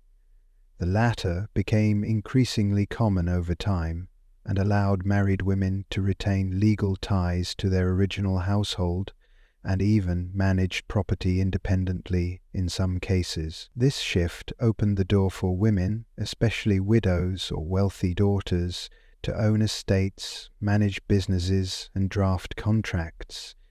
While women could not vote or hold office, they could sue in court, often with a male sponsor, act as guardians and accumulate wealth. Still, Roman law drew a firm line around female behavior. The ideal Roman woman was pudica, Modest, loyal, and obedient, adultery, once treated as a private offence, became a public crime under Augusta's moral reforms. A woman found guilty could lose her dowry, face exile, or worse. Meanwhile, a man's infidelity remained legally unproblematic. Again, patriarchy rarely missed a chance to double down. However, unique roles offered exceptions. Vestals, the virgin priestesses of Vesta, were the only women legally free from male guardianship. They swore 30 years of chastity in exchange for immense prestige, legal independence, and the power to pardon condemned prisoners. But a broken vow of chastity meant being buried alive. Divine authority came with cruel consequences. Roman matrons, respectable married women of the upper classes, held significant social power. They influenced politics through family connections, arranged marriages, and even public mourning rituals. The legal system acknowledged their status through protections for property and legal mechanisms like tutela, a type of male guardianship that, by the imperial period, was often symbolic. So while Roman women lived within a legal cage, the bars were spaced just far enough apart to allow movement, especially for those born into wealth and prestige. They were constrained, yes, but never entirely silenced. In ancient Hebrew society, law wasn't merely a civic structure. It was divine instruction, found in the Torah and later interpreted by rabbis. These religious legal texts created a framework that governed every aspect of life, including the roles, rights, and restrictions placed on women. And like many ancient systems, the law both elevated and limited them. At the heart of Hebrew law was the family unit, with women expected to serve as the moral and spiritual backbone of the household, but always under male authority.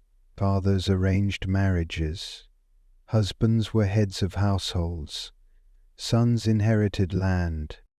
Daughters, by contrast, were expected to marry out and bring a dowry with them, often with no inheritance rights unless there were no sons.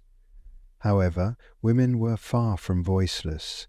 The ketubah, a marriage contract, gave them legal security in the form of promised financial support and spelled out responsibilities in marriage.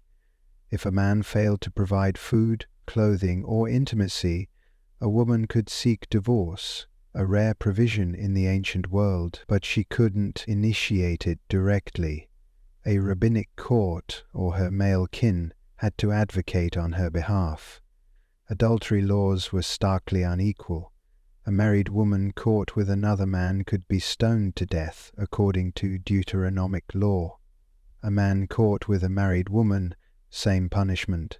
But if the woman was unmarried or a slave, the rules became murkier, usually resulting in fines or marriage, depending on the social status involved. In cases of rape, the law demanded a fine and marriage to the victim, an outcome that modern readers understandably find deeply problematic. Ritual purity laws also played a massive role in how women were legally perceived. During menstruation or childbirth, women were considered ritually impure and were temporarily restricted from religious life and physical contact. These laws reinforced ideas of female otherness, not necessarily as sinful, but as symbolically set apart. And yet, the Hebrew Bible is full of strong, legally significant women. Deborah, the judge, Ruth, the Moabite widow who navigates the inheritance system, and Esther, who bends royal law to save her people. These women were rare, but their presence reveals that the law wasn't always airtight, and that boldness, wisdom, and faith could sometimes make space where the law had closed a door. The Achaemenid Empire, founded by Cyrus the Great in the 6th century BCE, ruled over a vast, diverse population from Babylonians and Egyptians to Greeks and Medes. And in that sprawling empire, Persian law operated with a level of tolerance and pragmatism uncommon in many ancient societies.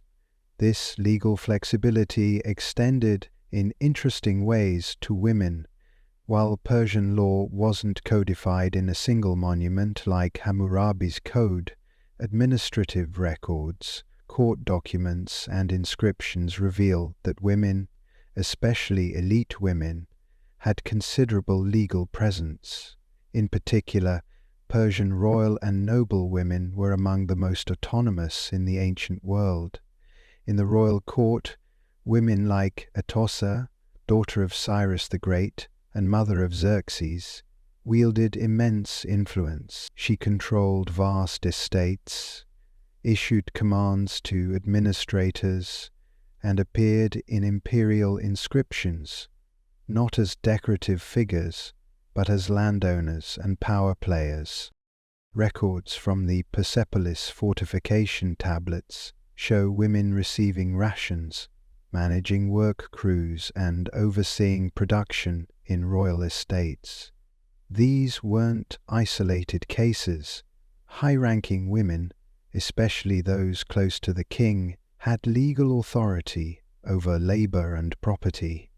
Marriage and family law in Persia combined local customs with overarching imperial oversight. In Persian society, women could own property, enter contracts, and inherit land, rights that were sometimes even more secure than in Greece or Rome. Dowries were legally protected, and women could reclaim them if the marriage ended. Divorce was possible for both men and women, though the process often leaned in favor of the husband, unless serious abuse or infertility could be proven. Punishment laws, however, were still gendered. Adultery was a capital offense, especially for women. But unlike in some neighboring cultures, the method and severity of punishment varied by class. A noblewoman might face exile or house arrest, while a servant could be executed. The law, as always, bowed to hierarchy. Zoroastrianism, the empire's dominant religion, also influenced Persian views on women. While spiritually both men and women had roles in cosmic dualism, practical religious purity laws imposed restrictions on menstruation, childbirth, and bodily contact, echoing patterns seen in Hebrew and Hindu systems. In all, Persian law offered women a curious mix: freedom through rank, respect through religion, and limits through custom. The higher your status, the louder your legal voice. In ancient China, law was not just a system of rules, it was an expression of harmony, hierarchy, and Confucian morality. And for women, this meant living within a legal and cultural framework that viewed them primarily through the lens of family roles and social duty rather than individual rights. The earliest codified Chinese laws appear during the Zhou dynasty, but it was under the Han dynasty, 206 BCE, 220 CE, that legal structures began to crystallize alongside Confucian ideology. Confucian teachings emphasized the three obediences. A woman must obey her father before marriage, her husband during marriage, and her sons in widowhood. This wasn't just moral advice, it influenced actual legal expectations and societal norms. Women were legally subordinate to men in nearly all contexts. They could not hold public office, rarely appeared in court independently, and were often excluded from inheritance, especially in patrilineal families. A daughter might be cherished within the home, but the law saw her as temporary. She would eventually marry out, taking her dowry with her. Marriage was both a family alliance and a legal contract. A man could divorce his wife for reasons as broad as jealousy or illness, though he could not do so if she had no family to return to, had mourned his parents properly, or had borne him sons. Women, by contrast, had no legal power to initiate divorce unless extreme abuse could be proven, and even then her case would likely depend on her male relatives stepping in. Adultery laws reflected strong gender bias. A woman caught cheating could be executed. A man cheating with a married woman might face punishment, but cheating with a servant or concubine, that was often overlooked entirely. Honor and legitimacy were tied tightly to the woman's womb. Still, there were exceptions. Some dynasties saw the rise of imperial women like Empress Liu Ji and Empress Wu, who wielded immense political power, sometimes bending legal codes to suit their ambitions. And in peasant villages, widows who managed households or took over family businesses could wield informal authority, even if the law didn't formally recognize them. In short, ancient Chinese law saw women less as autonomous beings and more as stabilizers of familial order, vital to society's function, yet always second to the men who supposedly maintained its harmony. As we step back and look across the ancient world, from the ziggurats of Babylon to the palaces of Rome, from Vedic India to Confucian China, one thing becomes clear. Women were always written into the law, but rarely on their own terms. Nearly every ancient legal system assigned women a role within a male-dominated structure. Whether in Hammurabi's code or the Manusmriti, the fundamental legal assumption was that a woman's identity was relational: wife, mother, widow. Her rights and responsibilities flowed through the men around her. Law defined her, but it rarely empowered her. Some civilizations, like Egypt and Persia, offered women more autonomy, allowing them to own property, initiate contracts, and even inherit wealth. In these societies, noble or high-born women could carve out pockets of legal authority, sometimes rivaling their male counterparts. But such privileges were far from universal. They depended on class, family, and circumstance, more than any underlying belief in gender equality. Other societies, like Greece and Rome, developed sophisticated legal systems while simultaneously fencing women out of public life. Greek women were legally invisible. Roman women had more agency, but still lived within a scaffold of male guardianship and social expectation. In China, Confucian values hardened the ideal of obedient femininity into legal expectation. The law wasn't just about punishment, it was about preserving cosmic harmony, and that meant everyone, especially women, knew their place in the social order. Similarly, in Hindu law, reverence for women coexisted uncomfortably with strict control and moral prescription. Religious laws, such as Jewish halakha or Zoroastrian purity codes, often placed women at the intersection of sacred and profane. A woman's body could bring honor or impurity, blessing or danger, depending on how closely she followed the rules. And yet, within these systems, women adapted, resisted, and endured. They found ways to exercise influence through family, faith, property, or sheer determination. Their stories may not always be carved into stone steles or echoed in ancient law courts, but they moved beneath the surface, shaping households, dynasties, and entire civilizations. Ultimately, ancient legal codes tell us not only how societies treated women, but how they defined power itself, and who they believed deserved to wield it. Long before Wall Street, before vaults and banknotes and savings accounts, banking began in the mud-brick cities of ancient Mesopotamia, the cradle of civilization. And surprisingly, the first bankers weren't suited financiers. They were priests. In cities like Uruk, Lagash, and later Babylon, temples weren't just religious centers. They were the administrative and economic hearts of urban life. These towering ziggurats and their surrounding complexes acted as both spiritual sanctuaries and financial hubs. Farmers and merchants didn't just come to pray.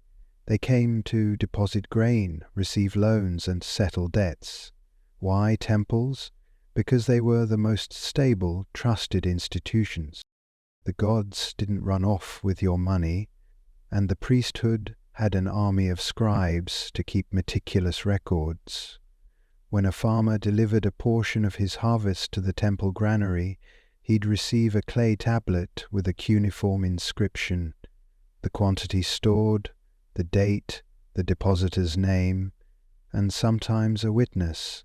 This wasn't just a receipt, it was an early form of a check. These receipts could then be transferred. A farmer in debt could hand over his tablet to a creditor as repayment. A merchant could use them to buy goods or settle accounts. In this way, the clay tablet became the ancestor of promissory notes, deposit slips, and IOUs. Temples also issued loans, not just in grain, but in silver, sheep, and other commodities. Interest rates were high by modern standards, typically around 20% for grain and 33% for silver. These weren't casual transactions either. Defaulting on a temple loan could lead to the loss of land, property, or even personal freedom. Interestingly, the concept of compound interest was understood and feared. Some legal codes, like those of Hammurabi, tried to limit or regulate interest practices. Others formalized debt slavery as a punishment. This was banking in its rawest, most primal form, both brilliant and brutal. So while modern banks might be glass towers and spreadsheets, their bones are ancient. The earliest financial systems weren't born in markets, they were born in temples. And in Mesopotamia, the gods didn't just judge your soul, they also balanced your books. By the time Babylon rose to power under kings like Hammurabi in the 18th century BCE, Mesopotamian banking had become more sophisticated and more personal. While temples and palaces remained important economic players, a new class of financial professionals began to emerge, private moneylenders. These early financiers weren't working out of marble lobbies.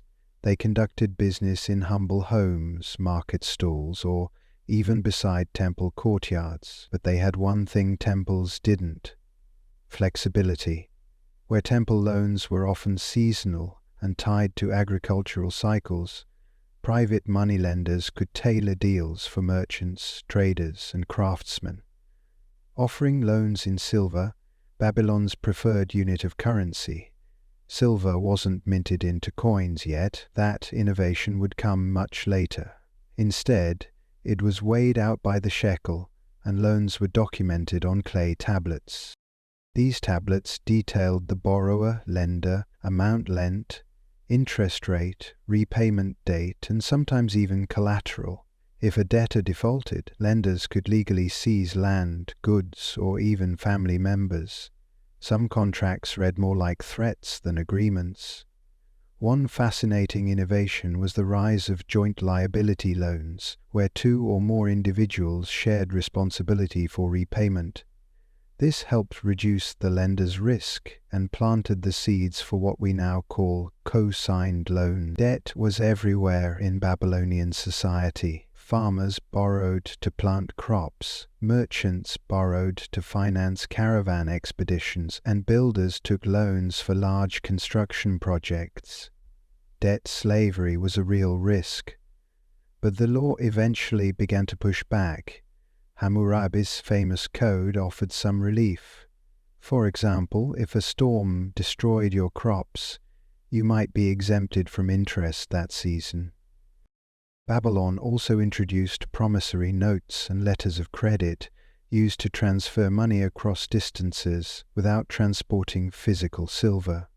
These tools allowed wealthy merchants to expand trade and move money without the risk of robbery, a proto-form of the modern banking network. It's easy to think of banking as a modern system tied to stock tickers and interest rates. But in Babylon, the same mechanics, lending, collateral, interest, and risk, were already shaping lives and livelihoods. Their tools were made of clay, not code, but the game was much the same. In ancient Egypt, economic life revolved around two constants, the Nile River and the pharaoh's granaries. While Egypt didn't develop a formal banking system in the same way as Mesopotamia or later Greece, it nonetheless maintained sophisticated financial practices rooted in temples, royal treasuries, and massive state-administered storage systems. Instead of coins or silver shekels, Egypt's economy was built on grain. Wheat and barley weren't just food, they were currency. Taxes, wages, and debts were often measured in sacks of grain, and these were stored in vast, centralized granaries. Like Babylonian temples, Egyptian temples functioned as both religious and economic centers. Scribes recorded every delivery, withdrawal, and transaction on ostraca, pottery shards, or papyrus scrolls. These acted as receipts, contracts, and even early forms of checks. If you deposited 10 sacks of grain at the temple granary in Thebes, you might receive a receipt which could be traded or presented elsewhere to retrieve an equivalent amount. A precursor to modern bank drafts, loans were common. A farmer might borrow seed grain to plant in the spring, with the promise of repayment after the harvest, usually with interest. Rates varied, but a 25–30% interest rate on grain wasn't unusual. These loans were enforced by scribes and local officials, and default could result in the forfeiture of land, livestock, or even labor. Unlike Babylon, however, private lending in Egypt was more restricted. The state played a dominant role in organizing economic exchange. High officials, priests, and royal administrators were the main actors in large-scale financial activity. Yet there are surviving records of private individuals, especially women, acting as lenders and creditors in local communities. These cases were less common, but they demonstrate a level of grassroots financial agency not often acknowledged. Coinage was introduced only during the late period, influenced by foreign powers like the Persians and later the Greeks. But even then, Egyptians preferred grain and barter systems over metal money, proof that a functioning economy doesn't need coins, just trust, storage, and records. So while Egypt lacked the sleek columns of a Roman bank or the aggressive contracts of Babylon, it ran a tight temple-based economy built on grain, writing, and bureaucracy, and laid the groundwork for financial infrastructure that lasted thousands of years. With the rise of city-states like Athens and Corinth in the 5th century BCE, ancient Greece introduced two financial revolutions, the minted coin and the money changer. Unlike Mesopotamia or Egypt, where grain and silver were the dominant currencies, the Greeks embraced metal coinage as a public standard, stamped, regulated, and guaranteed by the state. This shift created a new class of financial professionals, the trapezitai, named after the trapeza, or table, from which they worked in the bustling agora. These men functioned as money changers, deposit takers, lenders, and sometimes outright financiers. They exchanged foreign coins, held money for safekeeping, offered loans, and even kept accounts for their clients, a rudimentary form of checking. Need to send money to another city, state? No problem. The trapezites could issue a written draft, allowing merchants to avoid traveling with heavy, theft-prone coinage. If that sounds like a bank transfer, that's because it was, albeit with more sand and fewer algorithms. Lending was a huge part of Greek banking. Interest rates were generally high, especially for risky ventures like maritime trade. Some loans carried 100% interest, justified by the danger of shipwreck, piracy, or storm. These were backed by maritime contracts, which included details of the cargo, route, repayment, and collateral. If the ship sank, the loan was voided. If it returned, big profits. Private citizens could also act as lenders. Wealthy Athenians often invested in smaller loans secured by property or slaves. These transactions were documented before witnesses and scribes and could be enforced in court. In fact, Greek courts were flooded with debt cases, an early sign that money, trust, and lawsuits are eternal bedfellows. And yet, banks in Greece weren't formal institutions like we'd expect today. They were more like financial freelancers with serious reputations. There were no licenses, no regulation, and no government insurance. If your trapezoid skipped town with your deposit, too bad. Trust was everything, and it could be shattered in a heartbeat. Despite these risks, the Greek financial world thrived. It enabled trade, supported empire building, and even bankrolled wars.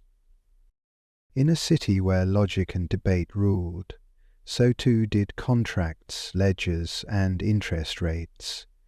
Ancient Greece taught us that, once you stamp a coin and assign it value, the rest follows, from debt and profit to risk and ruin. By the time Rome ruled the Mediterranean, banking had evolved from small-scale loans to a full-blown financial engine that powered an empire. The Romans, ever the pragmatists, didn't invent banking, but they perfected it, expanded it, and embedded it deep into the fabric of everyday life. At the heart of Roman finance were the argentarii, the Roman equivalent of bankers.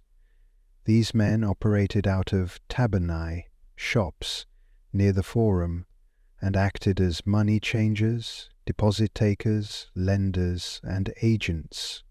They exchanged coins from across the empire, held private deposits for safekeeping, paid out loans, and even executed payments between third parties.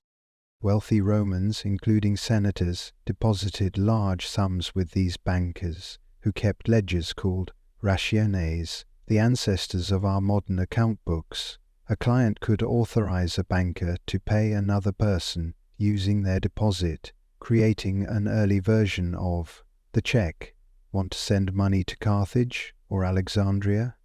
No need to pack a bag of coins. Your banker could issue a letter of credit. The real fuel behind Roman banking, however, was credit. Loans weren't just for emergencies. They were used for trade, land purchases, construction projects, even election campaigns. Lending at interest, usually around 12%, though it could be higher or lower depending on risk, was legal, though subject to regulation. Usury, the charging of excessively high interest, was frowned upon but often ignored. Collateral was key. Land, slaves, or future earnings could all secure a loan, and Rome had robust legal enforcement. If you didn't pay your debts, you could be dragged to court, have your property seized, or in extreme cases be enslaved. Unlike earlier societies, Rome allowed corporations of financiers known as societates publicanorum, publicani, to handle large-scale government contracts, including tax collection. These were profit-seeking enterprises with investors, managers, and shareholders, making them eerily similar to modern banks and hedge funds. Yet there were risks. Roman bankers weren't state bank, and financial crises did happen. Records show that some banking houses collapsed, triggering waves of panic. Sound familiar? In the Roman world, money flowed through temples, forums and estates, binding together farmers, traders, soldiers and senators. And as the empire grew fat on conquest, its financial systems stretched like invisible roads, connecting people not with stone but with credit, debt and interest. Before the concept of a central bank existed, the idea of state control over currency was already revolutionizing how economies functioned. In ancient times, the power to mint coins wasn't just economic, it was political. Whoever issued the coin held the trust of the people, and that trust became the backbone of early banking systems. The earliest coins appeared in Lydia, modern-day Turkey, around 600 BCE. Made of electrum, a natural alloy of gold and silver, these stamped pieces marked a shift from weighed metal to standardized currency. No more measuring silver chunks in a dusty market. Now value could be verified at a glance. Other civilizations quickly adopted the idea. The Greeks minted drachmas, the Persians issued derics, and the Romans built an entire empire on denarii. These coins bore state symbols, images of gods or rulers, and inscriptions, not just to represent value, but to signal legitimacy and control. A coin was as much a piece of propaganda as it was a financial tool. With state-backed coinage came new financial behaviors. Hoards of coins were stored in temples, households, and merchant treasuries. Lending became easier and more portable. Coins could circulate quickly across city-states, and with uniform weights and metal content, traders could move goods across borders with confidence. In turn, early bankers, from Mesopotamian lenders to Roman argentarii, adapted to this new certainty. They no longer needed to test weights or purity as frequently. Instead, they tracked coins by type, year, and issuer. This consistency reduced transaction friction, expanded trade routes, and made loans more predictable. Coinage also played a role in inflation and monetary policy, albeit in crude forms. Rulers could debase coins by mixing cheaper metals into the mix, stretching the treasury but undermining trust. Roman emperors famously did this to pay their armies, triggering cycles of devaluation and economic instability. Still, the idea stuck.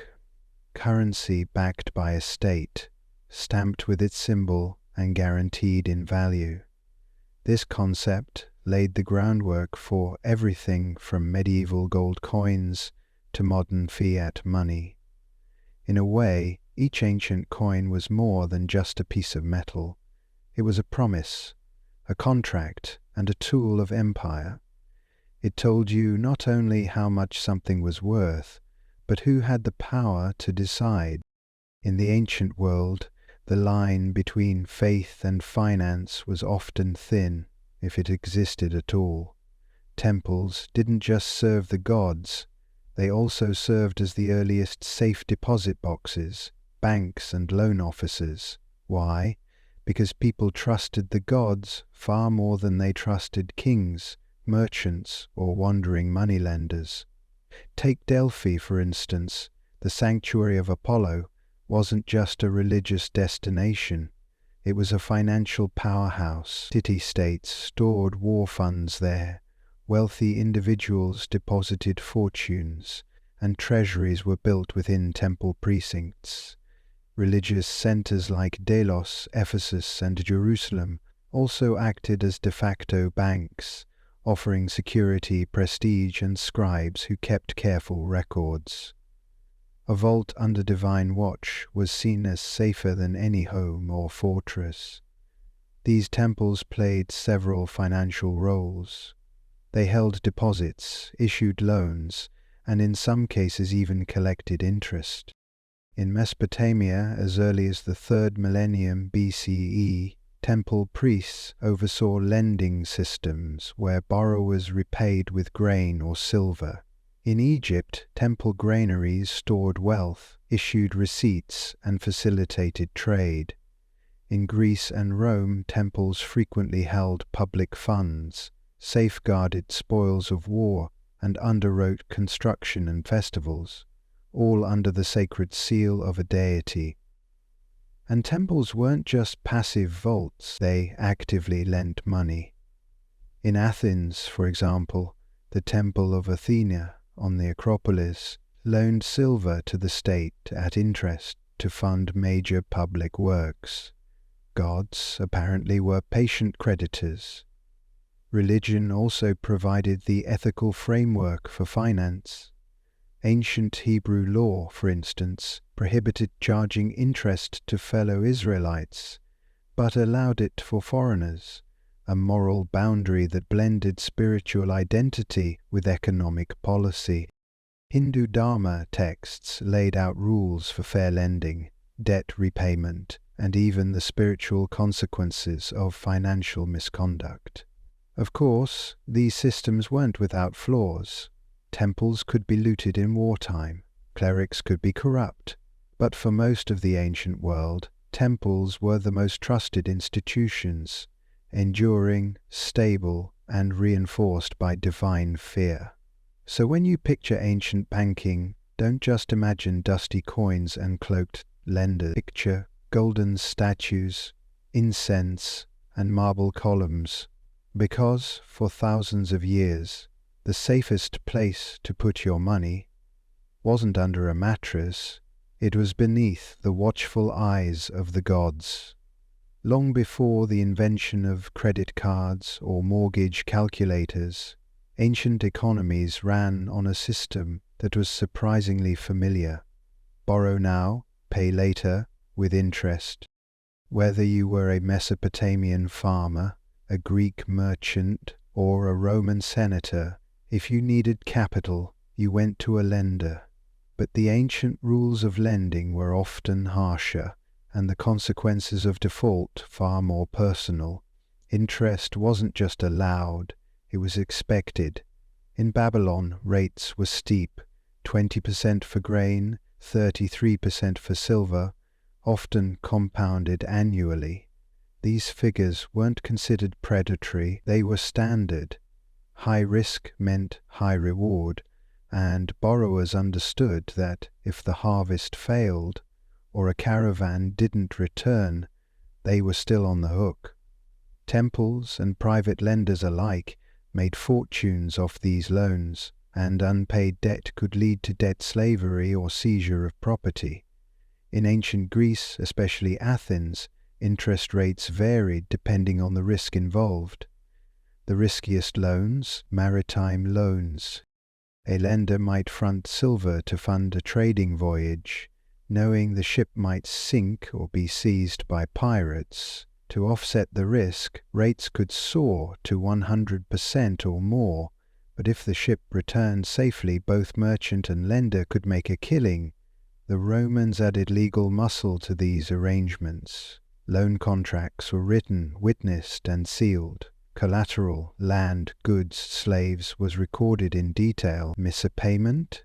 Your creditor could take you to court, seize your property, or, in rare cases, force you into bonded labor. Roman law set a 12% interest cap, but loopholes and exemptions made that number flexible, especially during times of economic stress. Despite the risk, borrowing was common. Farmers borrowed seed, merchants borrowed to buy goods, politicians borrowed to fund their campaigns. Lending greased the gears of ancient economies, and default was an accepted hazard. And yes, fraud and manipulation were part of the game. Lenders sometimes demanded bribes or added administrative fees. Borrowers could lie about collateral or disappear entirely. Without credit scores or banking regulations, trust and reputation were everything. In the end, ancient loans weren't just financial tools. They were power plays. To borrow was to risk more than money. It was to stake your land, your freedom, sometimes even your family, on the chance that tomorrow would be better, or at least profitable. From grain receipts in Mesopotamia to the silver ledgers of Rome, ancient banking wasn't just a footnote in economic history. It was the foundation. These early systems of deposits, loans, interest, and financial record-keeping didn't just fuel local trade. They quietly shaped the architecture of global finance. At the heart of every ancient banking system was the same challenge we face today: trust. Could people trust that the weight of silver was fair, that the grain in the temple granary wouldn't spoil or vanish, that the lender wouldn't disappear with their deposit? And out of that trust, or the desperate need for it, rose record-keeping, contracts, and ultimately institutional finance. The innovations were astonishing for their time. Ancient Babylonians developed loan contracts with fixed interest, repayment terms, and legal witnesses, all inscribed in cuneiform. Ancient Greeks pioneered letters of credit, allowing funds to be transferred between city-states without carrying coins. The Romans created bankers' associations and formalized debt enforcement in civil law, building a financial system that could stretch from Britain to Syria. Even today, echoes of ancient banking remain. The modern check evolved from Mesopotamian clay receipts. The concept of collateralized loans is rooted in Babylonian and Roman practices.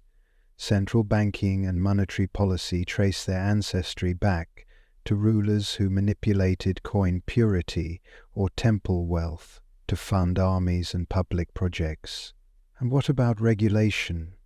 Well, it turns out ancient societies understood financial crises all too well. In Babylon, kings periodically declared debt forgiveness to prevent social collapse. Roman emperors sometimes imposed interest caps to curb predatory lending. These weren't just economic decisions, they were political acts aimed at keeping society balanced and stable. But perhaps the greatest legacy of ancient banking is the realization that finance is not new. The tools have changed. Clay tablets became spreadsheets, silver shekels became digital currencies. But the fundamental human behaviors remain: risk, ambition, trust, fear, and the hope of gain. The next time you log into your bank app or swipe a credit card, remember, you're not doing anything new. You're participating in a system that began with scribes in temples, coins stamped by kings, and farmers betting their harvest on a better season. And it all began with a simple idea. Sometimes, to build the future, you have to borrow from it.